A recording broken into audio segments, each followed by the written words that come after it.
Hey, what's up guys? This is Anthony from Anthony's Customs, and for this review, we are looking at the Romankey white skin big guy blank body. And there's some really interesting stuff going on here, some good ideas and some bad ideas, and some good sculpting and some bad sculpting, and it's actually a lot more interesting than I thought it was going to be for a review. I thought it was going to be a one and done, like well, not one and done. A wham bit, nope, not going to use that phrase. It was just going to be a quick review, but there's actually going to be some more to talk about. So let's go ahead and get him off the stand and take a closer look. Alright, before we look at the figure, I do want to show you the package. It is basically just a black box with a clever little drawing there of the guy. Maybe a bit ambitious to make that comparison. I don't know. But yeah, otherwise it's just a blank box. Okay, this guy is in stock at Big Bad Toy Store if you want to get him. I think you have other color options that are still available too. So if you want to get him, I'll put a link in the description below. But he stands roughly, let's say 7 1/4 to his head, give or take. It might be just a touch over that. And it's going to be about 18.5 centimeters. Here he is up against Darwin. So he definitely has some size. He's basically like a Venom build for Marvel Legends, I would say, like a traditional Venom. Let's do a question of the day, completely unrelated to this first. What size Venom do you prefer? For me, it's like the maybe 8 foot tall at most, more like 7. I like the smaller but slightly big Venom. And then, other question of the day, are you interested in this for reasons outside of customizing? Or is it just cool looking so you wanted to get it? Or is it only a customizer's purchase? I'm curious what people are doing out there. Alright, so let's talk about this guy. Aesthetically, there's some really good stuff and some really bad stuff. The first thing I have to point out is he is almost, not perfectly, but almost exclusively symmetrical, which is super irritating. There are a couple spots where it's a little bit different, and I'm pretty sure it's only 2 spots. That might not bother some people, but it does bother me. If you're using this for a custom, you probably don't want it to be symmetrical. You don't want to have the exact same veins on every side, or on each side. But that's what you have in most places. If you look at the thigh veins, they're the same. If you look at the leg veins, they're the same. The only spot that I think is different would be these flaps right here on the chest. These ones are a little bit different, and maybe they figured since that's the biggest part front and center, they could get away with only doing that, but then the shoulders, the abs, everything else is apparently symmetrical. I guess I could technically be wrong, but I haven't found any other spots that aren't exactly the same. Yeah, they seem to be. So, I mean, that's like number one rule of sculpting is organic things aren't symmetrical like that. Especially like human veins, not even close. So that's a weird thing. Some people probably won't care, some people will, whatever. As far as the rest of the sculpting goes, there's a lot that's really nice. The muscle groups are pretty good, like the thighs look really nice. The shins are a little bit flat in the front, a little bit weird looking, but generally really good. The shoulders are nice and big and beefy. I don't really love the way they did the biceps. I like the idea behind it, but they needed to dip that in a little bit more, make the muscle head just a little bit more like it's flexed, and that would give you much better range. We'll talk about that later. But yeah, there's some nice stuff going on here. The little details are nice, other than the symmetry is definitely throwing it off. So it looks pretty cool. Proportions-wise, it's probably really aiming to be Venom, I would say, because he's not exactly like a reasonable human, but he's very comic stylized, which I love. That's great. It's not meant to be an anatomy reference, so that's fine. But yeah, he looks pretty good. This part looks like crap for the sake of the articulation. Unfortunately, the articulation sucks, so we're going to talk about that later when we get to that section. And the last thing I want to talk about for the aesthetic would be the feet. It's kind of a weird sculpt. I don't love the way they did the toes. It's like they just didn't really want to bother putting a lot of effort into the toes. And then the toenails are big and chunky, which is just gross, and I don't like that. But maybe you like big chunky toenails that stick out too far. But yeah, no Venom feet, no slippered Venom feet, unfortunately, with this guy. But the rest, it's pretty cool looking. And if the articulation can carry it through, I would be perfectly happy. And it's close. It's kind of good and kind of bad at the same time. But aesthetically, for what it is, I'll give it an 8 out of 10. There's a lot to like about it, but definitely some issues. Now, as far as accessories go, this version, each color version comes with, I think the only difference would be the alternate head.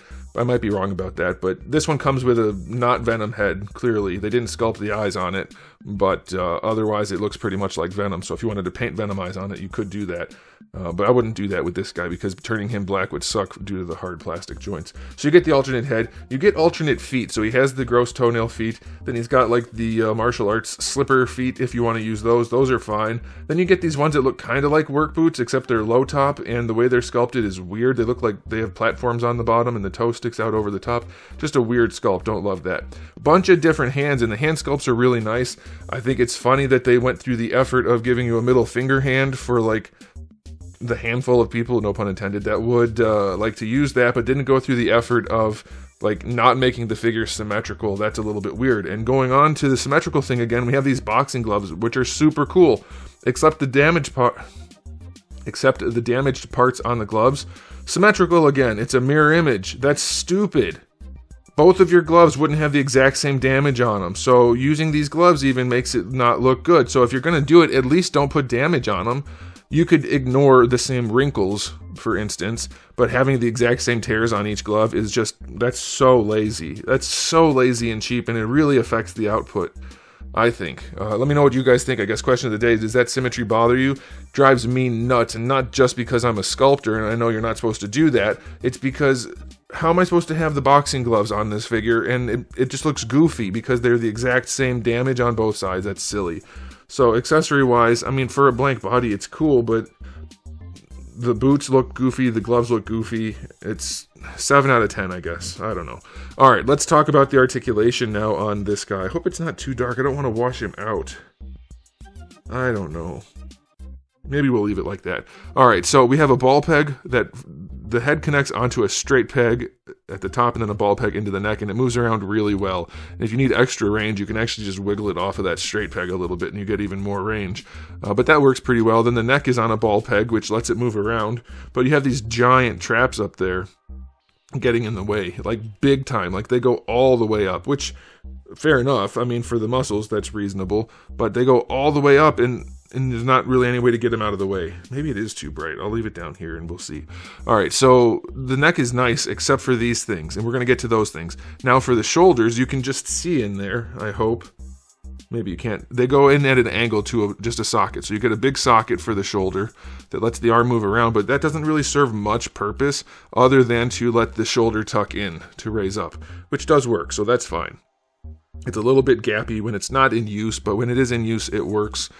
And it just wiggles around a little bit. There's no real butterfly on this guy. For the bicep swivel, that's fine. Single jointed elbow. This is a valid way to do an elbow. Other companies have done it. Unfortunately, they've done it better. Now, the idea is it looks really nice this way because you have the sculpt here and the sculpt here, and you get plenty of range if you do it right and maintain a good sculpt. But the trick is you have to tuck that end of the bicep in a little bit, because otherwise you just bump right into it right there and you get less than 90 degrees. That blows. They didn't account for it in the cutout here on the bottom part on the forearm, and they didn't account for it in the sculpt. If you just pull that bicep in a little bit more like it's actually flexed, because you can get away with that on an action figure, more often than not, his arms aren't going to be perfectly straight anyway. So let that bicep flex a little bit, get that muscle head out of the way, and you can bring that arm a lot farther forward. That's really frustrating. But other than the lack of range, they executed it well enough, I guess. They didn't continue the sculpt too much down here, which they easily could have done, at least a little bit more. It is a good idea, but it feels like they didn't spend that much time trying to tinker with it. Like they just did it and left it. Ball hinge wrists, those are fine.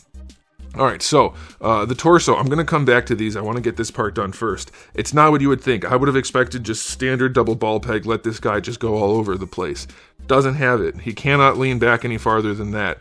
You can lift him up a little bit on top of that, but that's because his joint is a hinge back here. It's a hinge with a vertical swivel. So he can lean all the way forward on that hinge. That's nice. If you want him to lean, that's great. And then side to side, he's doing on that swivel. But he can't lean back really as a result. So, and he can't really lean forward and rotate in the same way you might expect him to, because it's not ball pegs. Now, that hinge obviously does give him a really nice crunch, but he's limited in other ways because of that design. So you could argue over engineering, you could argue that it's great, you could argue that it's just not what you want. That's totally up to you. For the lower torso, it is a ball peg, Doesn't have a ton of range. It's alright. It's pretty good. Side to side, pretty limited. And of course you do get rotation. And it is a soft piece, so that's nice. Now these guys, I don't know what the heck is going on here exactly. I think it's like a drop down hip that's horizontal inside his torso that lets these things go forward and back. But they don't really go anywhere. You can really force them to come together a little bit in the front. So that's okay. But then they don't go back at all. They can't go back any farther than that. So you get that much range. So that is not worth it for me. Like that's not enough range for a standard butterfly, but if you're going to cut the chest up like this, and it's also kind of floppy, that's just not a good enough butterfly joint. It's not. I don't like that. Okay, on to the hips. The hips you have to fight with the diaper, but you can. They get decent range going out to the side. That's good. There's no real nuggeting going on, so that's fine. Then going forward, you just have to squash that diaper, which is fine. But he can kick pretty high, so that's okay. Going back, not much. Not really happening. So it is kind of limited there. Your thigh swivel is a thigh swivel. Double jointed knees are pretty good. They look like storm knees, basically. But they work nicely. They don't look too bad, so that's alright. For the ankle, it's a ball hinge that has plenty of range. Except for going forward, it's not the best. It's okay. They go all the way back, though. Not that far forward. It'll do. Ankle rocker is fine because it's a ball hinge. And then the toe hinge is how you do a toe hinge. It's well placed. It's well sculpted. It's a little bit loose, but that's fine. So, it's fine. It's not anywhere near as good as I thought it was going to be. I mean, like, that's the whole thing for this guy. He should have all kinds of range, given the cuts and everything, and he doesn't. So that bothers me. I was expecting his chest to be great, and it's just really not. I was expecting his elbows to be at least 90, and they're not even 90, so that sucks. So it's like half of it's really cool, and then half of it doesn't work very well. The torso having the weird joint in there to make it crunch forward, fine, but it doesn't do other things. So I'll give his articulation an 8, I guess, out of 10, but you could easily argue for less. I guess you could argue for more, but I don't know. I'm a little bit torn on this guy. It's just not anywhere near worth the aesthetic if you're going to cut him up and not be able to do anything with it. That's so weird. Why would you do that? And then not even 90 degrees in the elbows is just nuts. That's worse than McFarlane level oversight. I don't know. Oversight. Is that the right word? That sounds like it's the wrong word. Anyway, yeah, I'm going to give him an overall rating of... I want to go higher than 7, but I can't because of the posability and because of the weird sculpt issues. I'm going to go 7 out of 10. The symmetry is so cheap and lazy. I can't abide. 7 out of 10 is my final rating. Let me know what you guys think in the comments section below, but I'll be done there. So thanks for watching. If you enjoyed the video, please do give it a thumbs up. If you didn't, give it a thumbs down. And if you haven't subscribed, you should. I have new videos just about every single day and thousands already on the channel. So make sure you come back for all of that. And in the meantime, keep collecting.